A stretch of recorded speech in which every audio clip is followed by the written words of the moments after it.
Good evening, everyone. We're back. We're going to do another chapter in our Do It Afraid Bible study. And the first 8 chapters was part 1 of this. And it was teaching us how to understand fear. And chapter 9 starts us with confronting fear.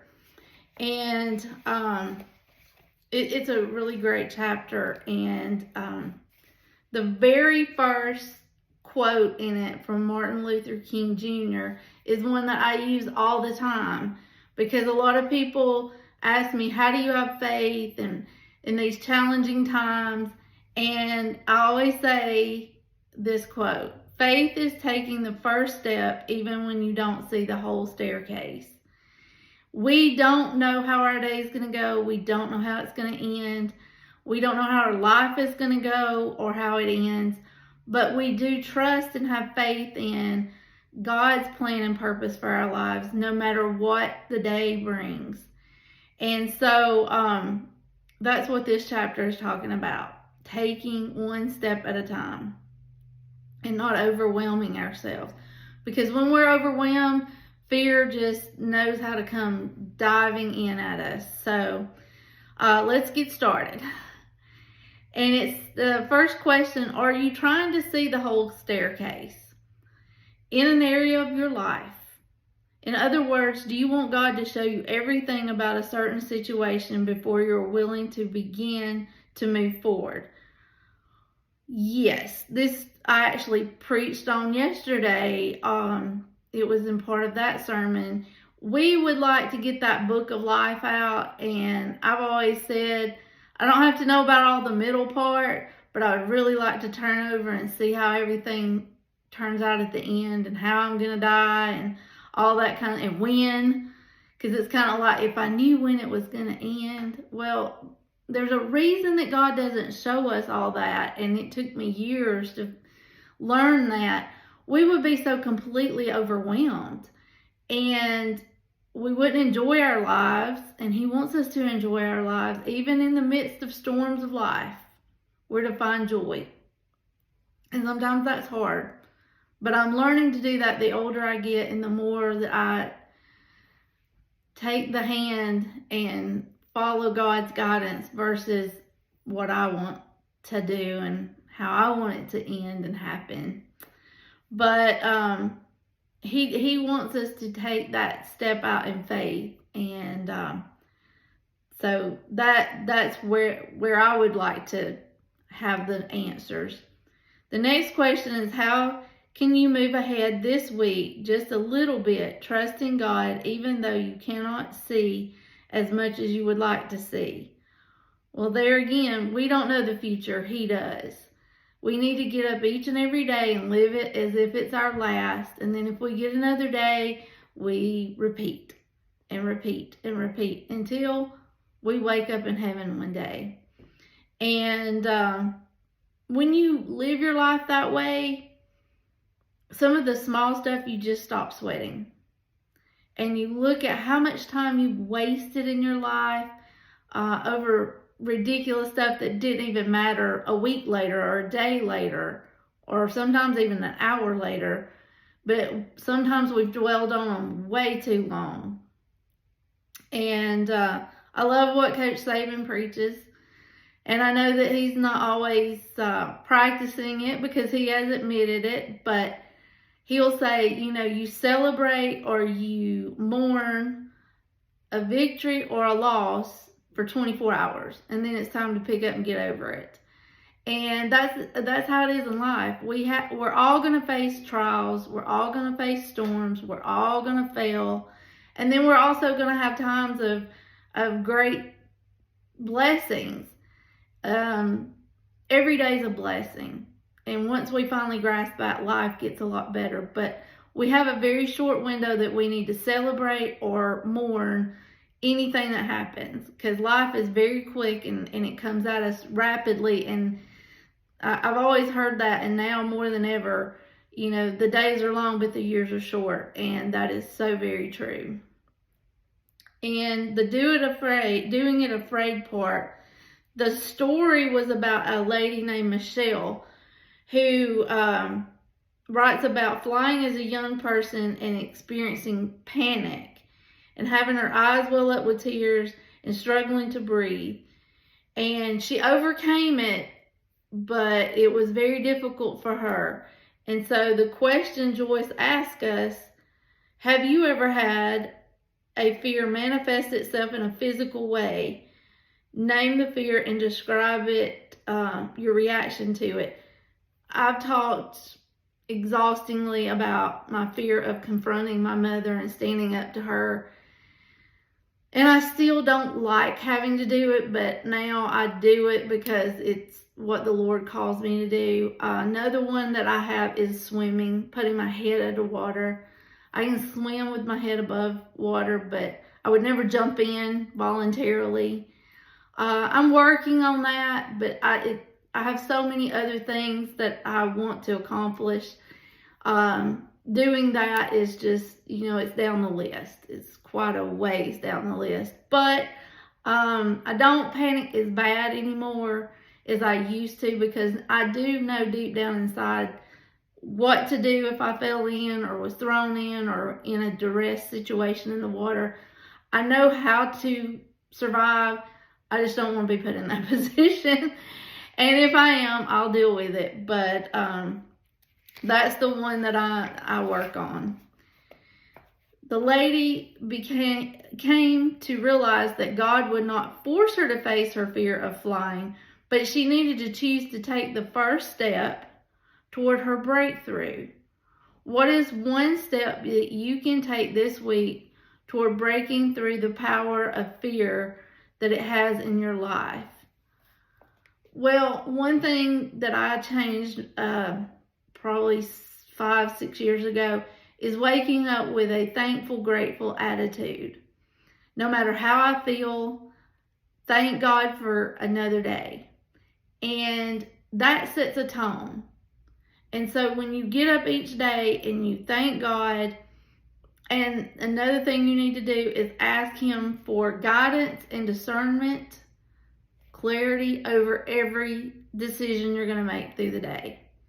And the more that you walk in close step with Him, the more that you know immediately.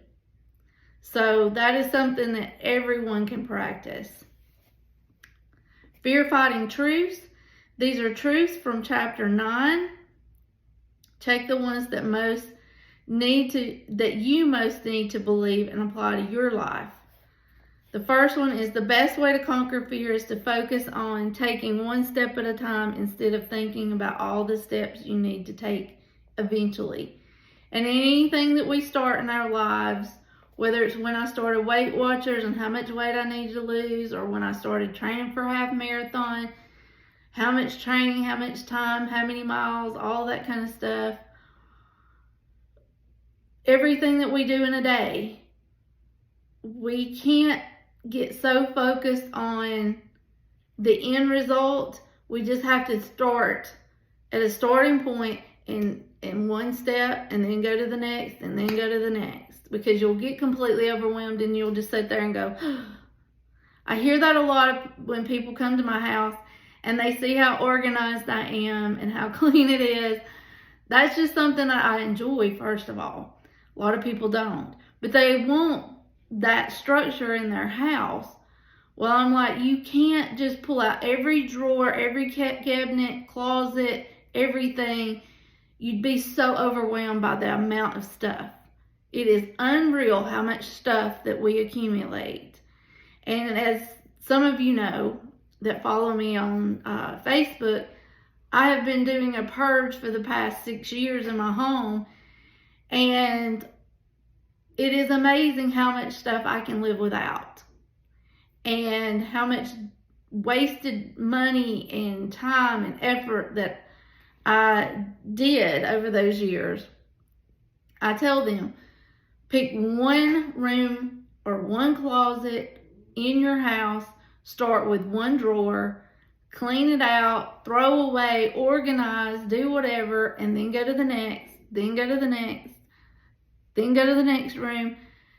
It's not all going to be cleaned and finely tuned in one day. So take it slow. Take it one step at a time. God gives grace for one step at a time. Moving forward step by step enables you to gradually develop a firm, solid trust in Him. And He does. I mean, when I went through my nervous breakdown, almost 20 years ago now, 18 years ago now, He just gave me the grace to just barely put one step in front of the other one and take one breath at a time, because that was such a struggle. So whatever it takes, God can provide, but it's best to ask Him for it. The more you walk with Him and the more you ask for it, the more He complies. Never underestimate the power of a little victory on a regular basis. That is super important, and that's something we learned in Weight Watchers. Celebrate the non-scale victories and the scale victories. And I always looked at it in Weight Watchers. I took it 1 week at a time. And then my night to weigh in was on Thursday. So my life was from Thursday to Thursday. What were my victories, non-scale and scale victories? So celebrate the little victories, and those little victories eventually will add up to great victory. Starting a journey to freedom in any area of life is easy, but finishing requires some commitment to continue, even when faced with challenges. As Joyce has said many times, and we all know this, it's real easy on Sunday night after you've had a big meal. I'm starting my diet on Monday morning, starting it. And then by Tuesday afternoon, you're like, oh, well, the heck with it. I really want that candy bar. I want that pizza. I want whatever. You can't give up when it gets tough, because Satan does that on purpose. And sometimes God makes that path tough to see how committed you are. Stay the course. Take those small steps.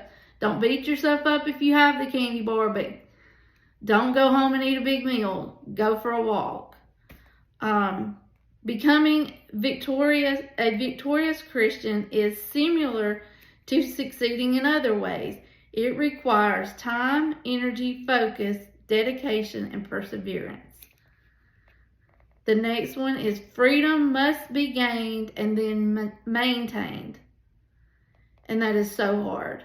That is a battle I'm still struggling with my weight. I hope it's not a lifelong one, but it probably is. Something that I will have to focus on. And if it is, then I will continue to work at it. I will never give up on it. The key to gaining freedom is the same as a key to maintaining it. Making right choices in little ways day by day. Getting up and working out. Tracking what I eat. Those are all little things that cause me to be successful in Weight Watchers. And that will continue to help me, get back to where I want to be and maintain it. God is looking for you to take a step in the right direction. Take the first step and you will find grace to take the next one. I read Promised Land Life, and He didn't remove the Red Sea. He parted it, but they had to step their toe in the water to get the water to part. Before God can move in our lives, we have to take that first step. We have to show that we're in it. We're partners with God while we're on earth.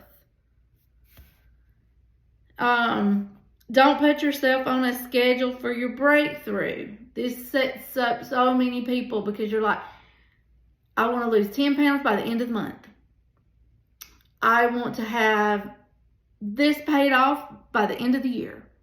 I want to do this by the time I'm 30 years old, or whatever. You're setting yourself up for failure. You're setting yourself up for undue stress, because you may have that plan, but be flexible, because if you're not, you're going to be like I was, 29 and having a nervous breakdown because life was not where you wanted it to be, and you were having yourself one heck of a pity party. Don't do it. Set reasonable goals daily, weekly, yearly. If you don't achieve them, don't beat yourself up. Just continue to make progress toward them. Just keeping and moving forward no matter how long it takes. This is a journey. Life is a journey. And we're going to have to keep taking steps until we draw our last breath. The only way that you can fail at something is to quit trying. As long as you're making an effort, you're moving forward. And as I said, I've taken steps back in my weight loss journey, but I'm making new steps toward getting that back to where I want to be. Taking courage in God's Word. Our first one comes from Psalms 37:23. The steps of a good and righteous man are directed and established by the Lord, and he delights in his way and blesses his path. It says, have you ever taken a step that seemed shaky before you took it, only to realize that God set your feet in a firm place?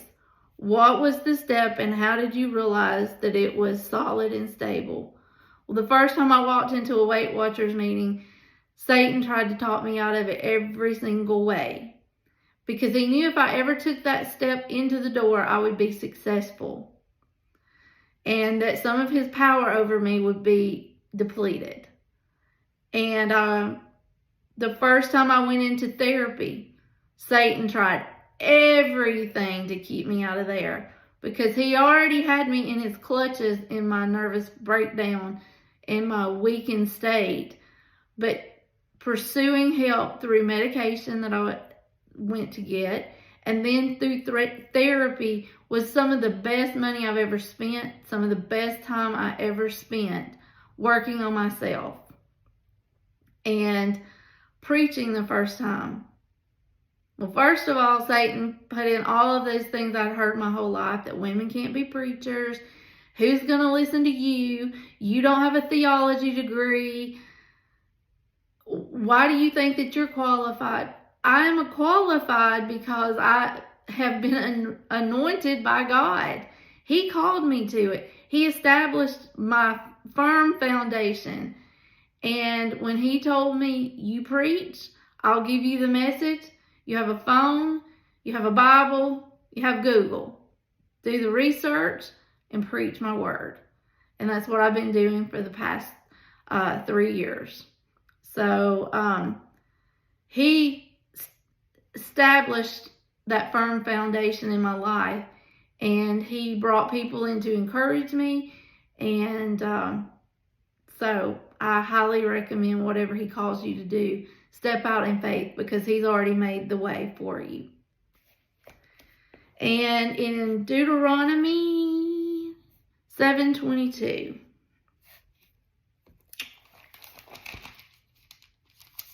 the Lord your God will clear away these nations before you little by little. You will not be able to put an end to them quickly, for if you did, the wild animals would become too numerous for you.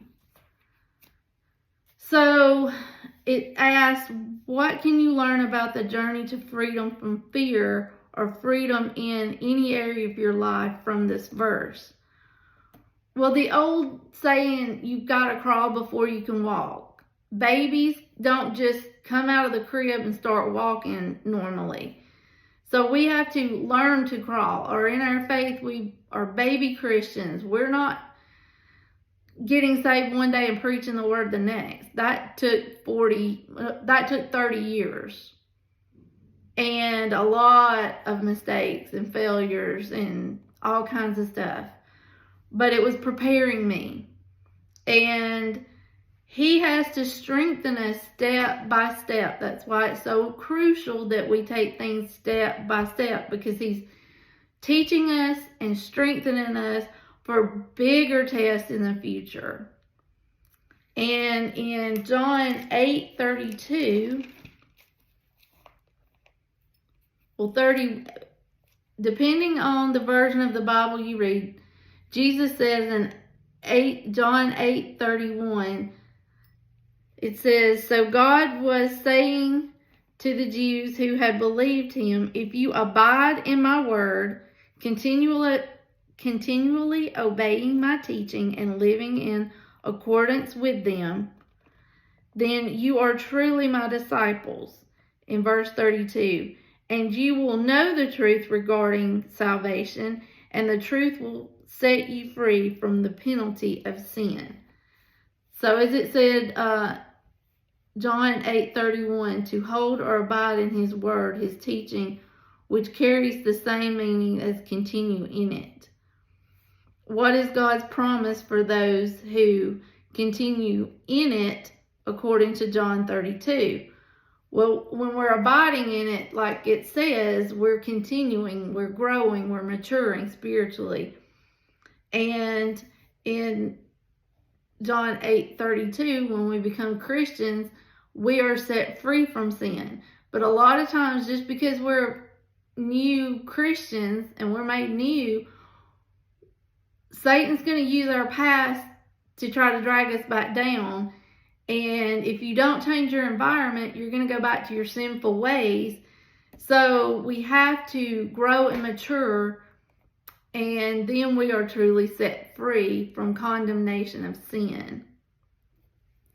And that's where we all want to get to. You want to become a spiritually mature person.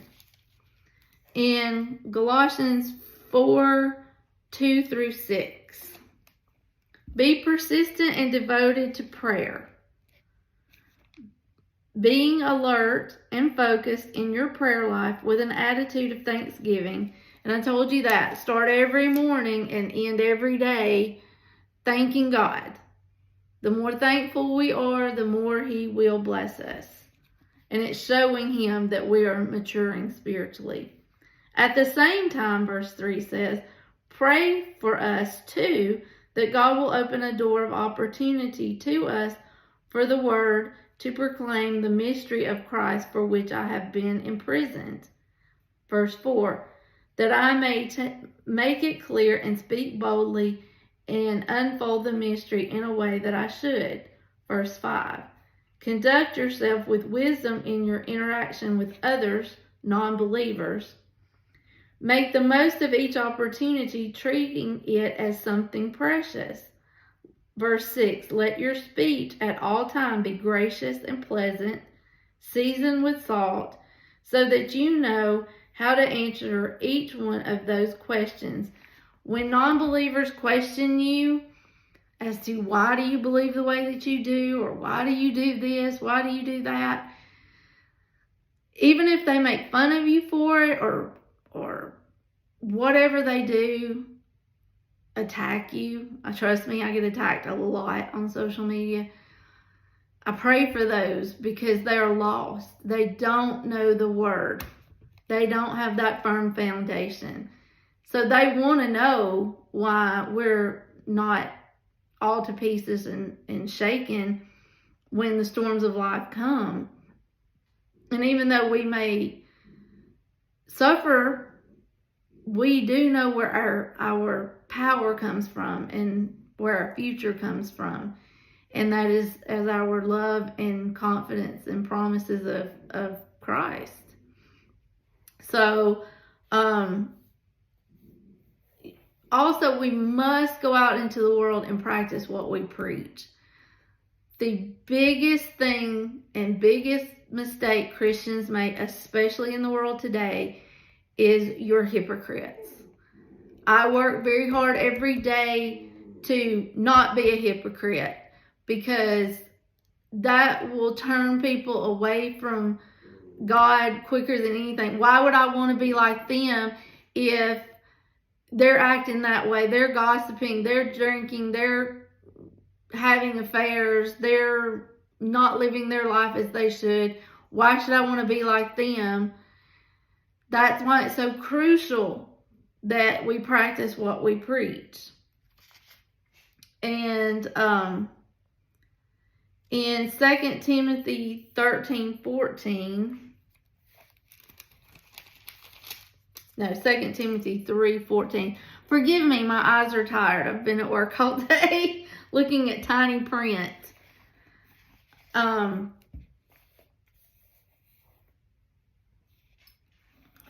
Timothy 3:14. But as for you, continue in the things that you have learned and of which you are convinced. Hold tightly to the truth, knowing from whom you have learned them.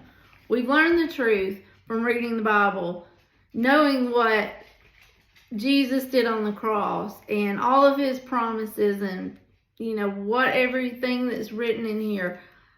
We need to know that and stand on it. And so my sermon yesterday was called Compromise. Don't even compromise a little bit, because a little bit leads to bigger sins. So when you know the truth, stand on it, no matter how hard it is. Because God is putting you in the fire to see just how spiritually mature you are, where you are. When I finally confronted my mother, after 40 plus years of all of her manipulation and lies and deceit and controlling and mental and emotional and verbal abuse, God threw me deep into the water with no life preserver. I just had to trust that he was going to see me through it. And I talk about feeling like sharks were circling me. And he wanted to see, because he said, I can't take you where I'm taking you in your ministry if I don't know where you're at. I have to do this test, because you can't keep going back over there and dealing with a negative situation. I've got to know where you're at. And that night I was scared to death. I was feeling like I was drowning. But he never left me. And I've grown more since September of 2019 than I ever have in my life. That night was transformative in my life. And I am so thankful that I took that step of faith and finally stood up to the bully, to my Goliath. And that's exactly how I told everyone. It was standing up to Goliath. And in Galatians 5:1, it was for this freedom that God set us free, completely liberating us. Therefore, keep standing firm and do not be subject against a yoke of slavery which you were once removed. Don't go back to the sin he's delivered you from. Don't go back to the abusive relationship he's delivered you from. Don't go back to drinking and drugs and stealing and murdering and whatever else. Someone that may hear this, don't go back to your sinful ways. God has set you free. He's forgiven you if you have gone to him and asked for forgiveness with a true and open heart. He knows the difference between God, just forgive me, and then you go out and you do the same thing over and over again. He knows who is being broken and coming to him wholeheartedly, and those that are just flippant. So,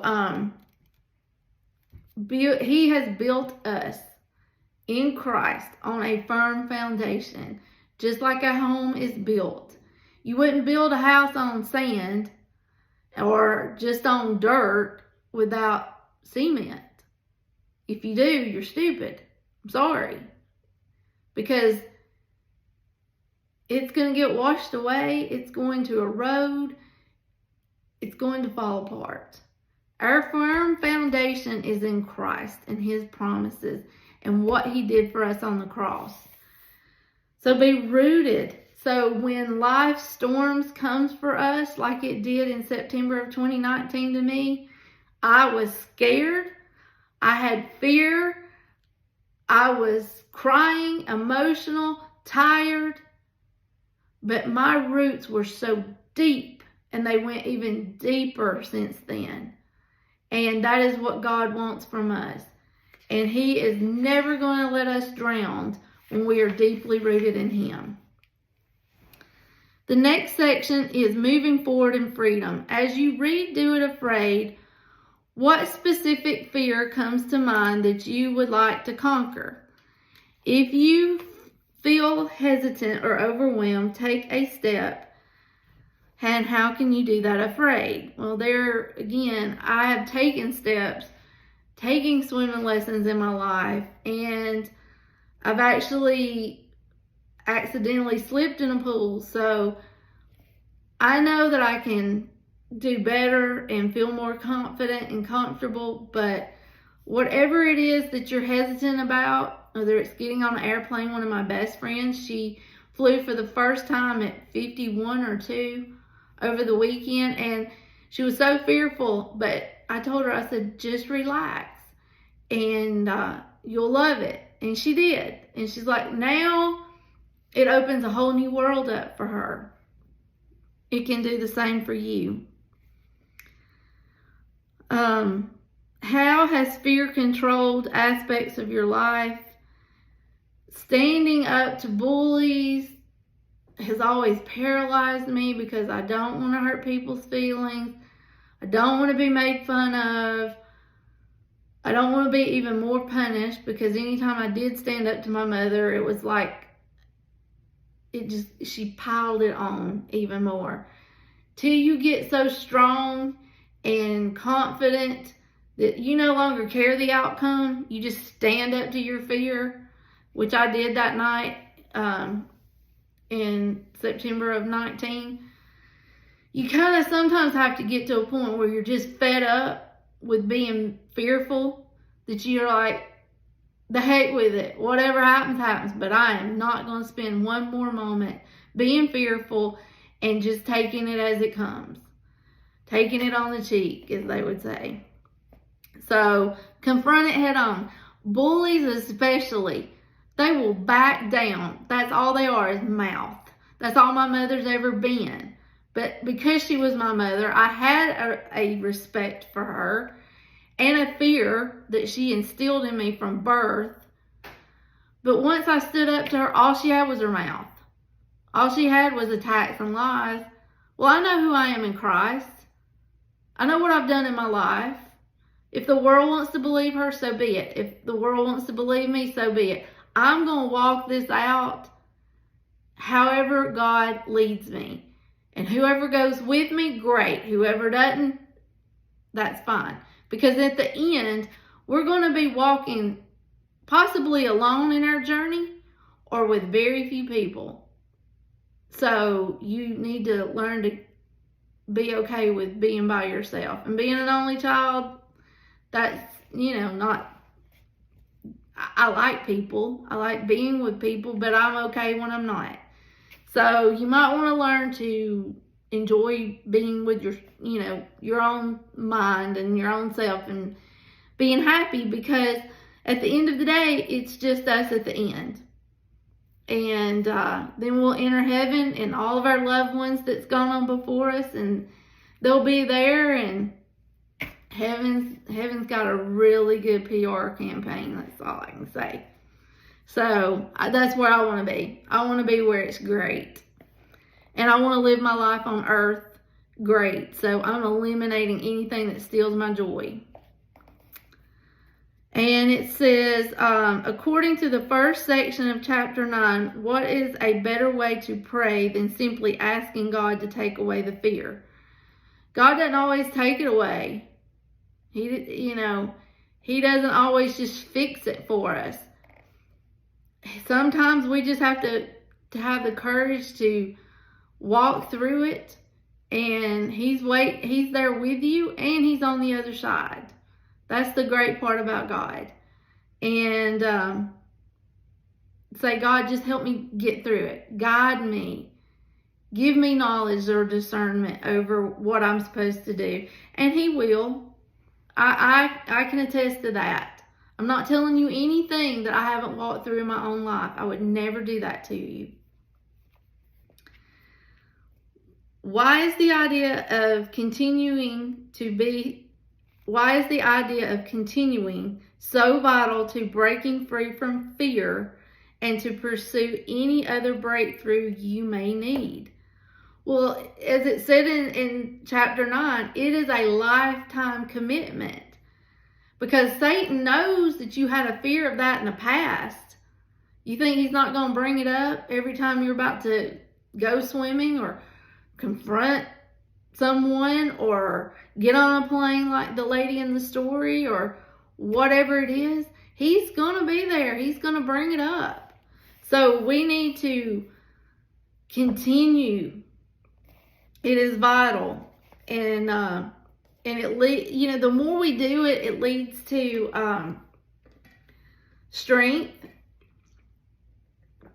And the more we show the commitment, it leads to endurance and confidence. And then, we do have that freedom. When I'm attacked now, I know God is with me, for me, and He wants good for me. That's why I no longer allow certain things I did in the past.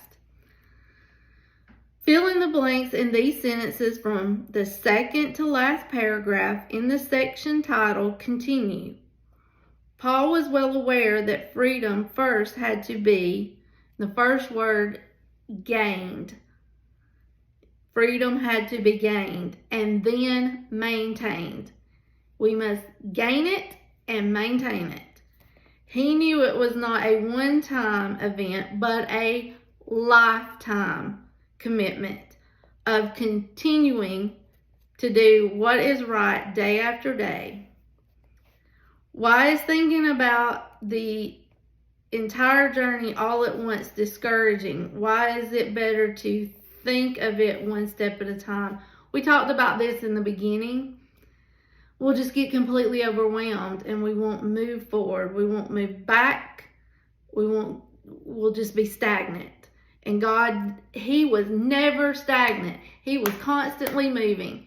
Even when He was resting, He was moving. He was moving forward. He was always doing something. That's what He wants us to do. Never, ever, ever just be satisfied in not doing anything. That's why when people talk about retirement, that concept is not in biblical terms. We may not be able to physically do the vocation that we're doing now, but we are never to stop and just sit down and do nothing. That is not a concept in the Bible. It says we are to work and be blessing and working and going until the day we go home. So that also goes along with this. Keep moving, keep going. What does the story about exercise and working with a personal trainer inspire you to do? What can you do? When can you do it? And reinforce the importance of moving forward, a goal step by step. Joyce talked about God talking to her about getting healthy. And she was getting into the, end of the third quarter of her life when she started getting in shape. And He told her she had to. Just like with me, if you're going to preach my word, you got to get it together. And for Joyce, He was like, if you're going to go where I'm telling you to go, you got to be healthy. And you got to have endurance and stamina and strength. So she started working out, and she is truly an inspiration to me. So we didn't get the way we are overnight, so we're not going to get to where we're going overnight. It is a process. It is a lifetime of continuing to take step by step. In what area of your life do you need to take the first step towards freedom and or greater in strength? One of the biggest things that gave me freedom is letting go of what I can't fix or control. There's so many things we're faced with every single day that nothing that we can do but just trust in God and give it to Him. We can't fix people that are sick that we love, or aging, or just all kinds of complicated things that come through our lives. We have to let go of that, us trying to fix it, because we can't always fix it. And I'm a fixer. And I have friends and family going through horrible things right now. I would love to just fix it, but I don't have that capability. That's why I have to give it to the Lord and trust and believe that He will fix it. And His perfect plan and timing may not be the way I want it or my loved ones, but it will be perfect because it is God's plan and timing. What may be holding you back from taking the first step, and how can you overcome that hindrance? I don't have that anymore, but the more you practice, it's like muscle memory. The more you practice handing over worries and burdens and whatever you're struggling with, the more you hand that over and walk that out with God, and you see how He's working everything out for your benefit in ways that are supernatural. And we don't talk about the supernatural enough, and we don't have time for that today, but He can do what we can't. And trusting in Him and giving it over to Him was very difficult for me. And now that is very freeing for me, and I highly recommend it for you. But whatever it is, take that first step and trust the Lord. Keep this in mind. The Lord your God will drive out those nations before you little by little. You will not be allowed to eliminate them all at once, or the wild animals will multiply around you. Deuteronomy 7:22, which we had earlier in this lesson. Take it one step at a time. Don't get frustrated or overwhelmed. And when you do, just say, God, redirect my thinking, guide me. I trust in you. And the last thoughts in chapter 9. If some type of fear is holding you back from fulfilling your destiny or obeying God, don't make excuses for it or simply put up with it for the rest of your life. Take one step to conquer it, then another and another and another. Don't give up until you arrive at complete freedom. No matter how long it takes, you never fail as long as you keep trying. I hope you've enjoyed this chapter and learned as much as I have. We all need those reminders. We can't see the big picture. We can't see the whole staircase. We can take one step at a time. Don't force things that are not there. Use God's guidance and discernment in every decision you make. I hope you all have enjoyed this. Thank you for your time, and may God bless each and every one of you.